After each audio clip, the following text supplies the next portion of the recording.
Aga Mulak nakabanding ang mga apo kay Luigi Mulak.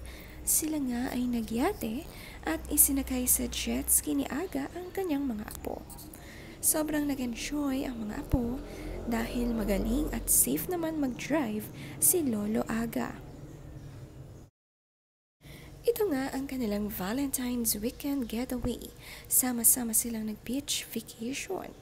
Ang dalawang magkapatid na babae gustong-gustong sumakay sa jet ski.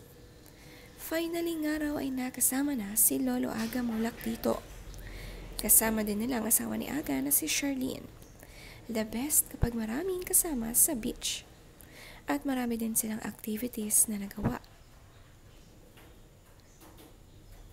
Magbanding sa yate hanggang sunset. Malambing nga ang mga anak ni Luigi sa kanya makatatay nga lahat ito. Sina Luigi at Patty ay may 4 na anak na sina Alejandro, Adriana, Anya at Ariela.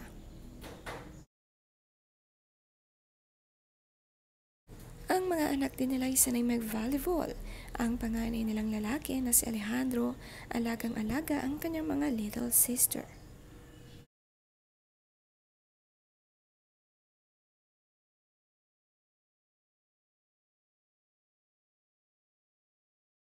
Kumain din sila sa Daloy, ang sariling restaurant ni Chef Luigi sa Subic. Dito sila nag-spend ng Valentine's Day.